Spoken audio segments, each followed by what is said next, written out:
게임은 설탕 뽑기입니다. 선택하신 모양은 Bien que Squid Game ait conservé son statut de série à succès, 6 événements pourraient survenir dans la saison 3 et complètement ruiner la série. Allons. C'est l'heure de l'histoire, mon poulet au miel. On ouvre les petits volets. Cœur vaillant, œil sur la balle, on ne peut pas perdre. La série coréenne Squid Game a fait sensation lors de sa sortie en septembre 2021. Après 3 ans d'attente, la saison 2 est arrivée sur Netflix en décembre 2024, la dernière saison étant promise pour le 27 juin 2025. Les réseaux sociaux regorgent de théories sur la saison 3. Quelle que soit l'approche adoptée pour cette saison 3, déjà tournée, les attentes seront très élevées. En général, il est difficile pour une série de proposer 3 saisons excellentes et bien écrites d'affilée. Des séries cultes comme Lost et Game of Thrones ont elles aussi ruiné leur série avec un final controversé. Cependant, la beauté de Squid Game réside dans le fait que les autres fans et moi-même ne sommes pas certains de la fin de la série. Ils ne se sont pas enfermés dans une impasse, laissant un large éventail de fins possibles satisfaisantes. Malgré tout, Squid Game doit éviter ces 6 choix narratifs qui pourraient ruiner cette série emblématique et la suite de la franchise. L'un des changements les plus intéressants de la saison 2 de Squid Game est le fait que les joueurs votent après chaque partie pour quitter ou rester. Si davantage de joueurs votent pour partir, ils se partagent l'argent et les jeux se terminent. Si davantage de joueurs votent pour rester, les jeux continuent. L'une des pires choses qu'ils pourraient faire dans la saison 3 de Squid Game serait de mettre fin au jeu par un vote. À la fin de la saison 2, la plupart des personnages qui ont voté pour quitter décident de mettre en place un coup d'état et se font tuer. Avec les personnages restants, il n'y a aucun monde où tous s'accordent pour mettre fin au jeu. Je ne peux imaginer une situation raisonnable où la majorité voterait pour mettre fin à la compétition. Beaucoup de personnages ont déjà fait passer leur cupidité avant la morale. S'ils ont encore plus de chances de gagner, ils le feront. Même s'ils décidaient d'une manière ou d'une autre de mettre fin au jeu, il semble peu probable que les responsables les laissent faire. Leurs supérieurs avaient déjà manipulé la situation lors de l'égalité pour que les concurrents s'entretuent.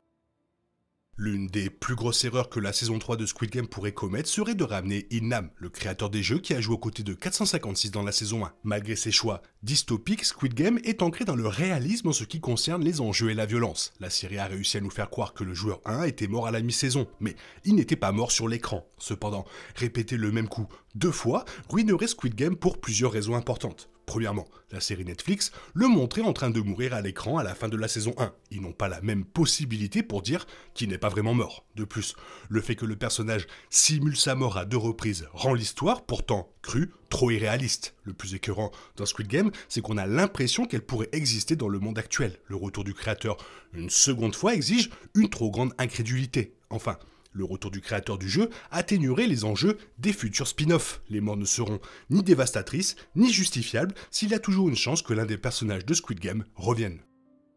L'arc narratif de Jun-ho raconte sa quête pour retrouver son frère, In-ho, qui a déjà participé au jeu. C'est la raison pour laquelle il s'infiltre dans les jeux dès la saison 1. Puis, après avoir appris que son frère est vivant et qu'il s'est fait tirer dessus, il passe toute la saison 2 à traquer l'île. Certains ont qualifié les voyages en bateau de Jun-ho d'histoire la plus frustrante de la saison 2, car ça ne mène à rien, et je suis plutôt d'accord. La trahison du capitaine Park ajoute une touche d'intrigue et soulève des questions, mais elle reste assez ennuyeuse. Malgré tout, la quête de Jun-ho pour retrouver son frère doit trouver un aboutissement dans la saison 3. Les prochains épisodes devront répondre à la question: pourquoi le capitaine Park a-t-il trahi Jun-ho et comment peut-il être lié à In-ho? De plus, les frères doivent se retrouver face à face après qu'In-ho a tiré sur Jun-ho. Par conséquent, l'un des meilleurs moyens de ruiner serait de le tuer avant qu'il ne retrouve son frère. Sa mort prématurée serait décevante et ferait de lui le personnage le plus inutile de la franchise. Cela me laisserait également un goût amer compte tenu du temps considérable que la saison 2 a consacré à suivre le périple de Jun-ho.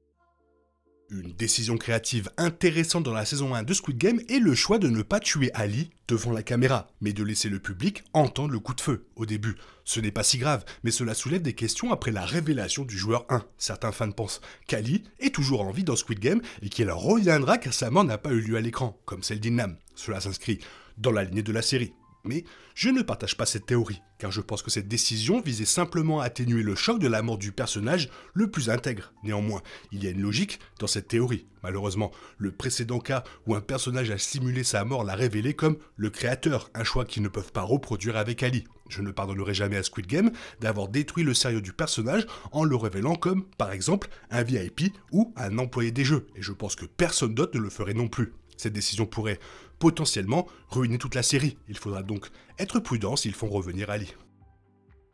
Bien que la série originale se termine après la saison 3, Netflix a déjà confirmé la sortie d'un Squid Game américain. Bien que cela ne soit pas confirmé directement, la théorie dominante est que les séries coréennes et américaines seront dans le même univers. Si cela se confirme, le Squid Game original annoncera probablement un spin-off. Cependant, un élément impardonnable pourrait gâcher Squid Game. La fille de Gi-hun reçoit une invitation au jeu américain. Depuis la saison 2, la fille de Gi-hun, Seong Ga-young, vit aux États-Unis avec sa mère et son beau-père. Elle a environ 14-15 ans. Si les jeux respectent le droit des contrats, aucun mineur de moins de 19 ans ne serait autorisé à participer aux jeux coréens. Mais la loi américaine autorise les mineurs à signer des contrats, même s'ils sont inapplicables. De ce fait, ils pourraient théoriquement la cibler. Quoi qu'il en soit, rien ne porte à croire qu'ils respectent réellement la loi lorsqu'ils organisent des jeux mortels. Logique. Néanmoins, l'implication de Ga-young dans les jeux après Gi-hun semblerait trop cruelle, même pour Squid Game.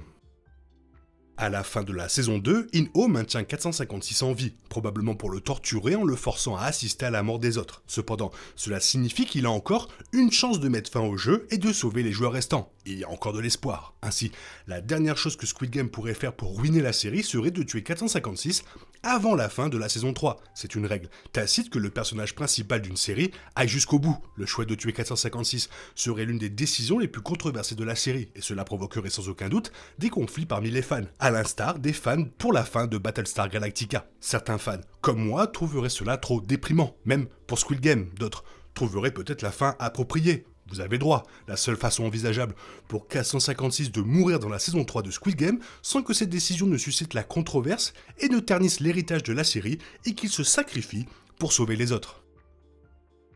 Vous le savez, je le sais, on se partage 2 chaînes ensemble et on en parle. Vous savez que les fins des séries, Lost, machin, c'est un problème. Faudra pas faire pareil pour Squid Game. Toi, qu'est-ce que tu penses de ça? Fais-le moi savoir dans la zone commentaire. Donne-moi un peu de force pour la secondaire. Sinon, bisous bisous, bye bye. Il est impossible de compter sur les autres de nos jours. On est obligé de tout faire soi-même. Je me trompe? Rien de grave. J'avais tout prévu. Où va le monde? Je vous le demande.